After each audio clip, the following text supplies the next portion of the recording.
ছেলে মেয়েটা যাতে পশ্চিমবঙ্গে থেকে কাজ পায় সেটার কথা মাথায় রেখে ভোট দেবেন। আগামী দিন যখন ভোট দেবেন, যে বৃদ্ধ বাবা মারা ফ্ল্যাটে একা থাকেন তাদের ছেলে মেয়েদেরকে যাতে বামপন্থীরা ঘরে ফেরাতে পারে সেটার কথা মাথায় রেখে ভোট দেবেন। আগামী 29 তারিখ যখন ভোট দেবেন তখন নিজের ভবিষ্যতের কথা চিন্তা করে ভোট দেবেন। নিজের ভোট নিজে দেবেন। এসআইআর করে আমাদের নাম যারা বাদ দিয়ে দিচ্ছে, যারা লজিক্যাল ডিসক্রিপেন্সি নামে আমাদের প্রত্যেকের নাম, আমাদের আত্মীয় স্বজনের নাম ভাগ করে দিচ্ছে, যারা বলছে কে নাগরিক নয়, ঠিক করে দেবেন। এই বিজেপি আর ইসিআই সেটা ঠিক করার চেষ্টা করছে। আর তৃণমূল সরকার গ্রেড বি অফিসার পর্যাপ্ত পরিমাণে দেয়নি এবং তারা কিচ্ছু করেনি। 5 দিনের নাটকে ধর্ণা মঞ্চ করেছে এবং তারপরে আমরা দেখতে পেয়েছি কিভাবে তারা ধর্ণা মঞ্চ তুলে নিয়েছে, কিন্তু কোনো কাজ করেননি। এবং বলছেন ভবানীপুরে এতজনের নাম বাদ গেছে। কই, আমি তো কিছু বলছি না, তার দায়িত্ব ছিল বলার।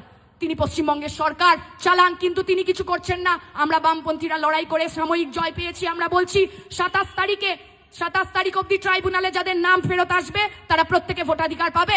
আপনারা যদি বালিগঞ্জ বিধানসভা কেন্দ্র থেকে আমাদেরকে বামপন্থীদেরকে পাঠান তাহলে প্রত্যেকের সংবিধান সুরক্ষিত অধিকার তাদের কাছে যাবে।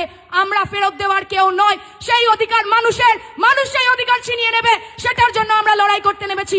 আগামী 29 তারিখ ভোট দিন, নিজের স্বার্থে, নিজের পরিবারের স্বার্থে, নিজের ঘরকে বাঁচাতে, নিজের বাংলাকে বাঁচাতে, এই দুর্নীতিবাজদের হাত থেকে, এই দাঙ্গাবাজদের হাত থেকে।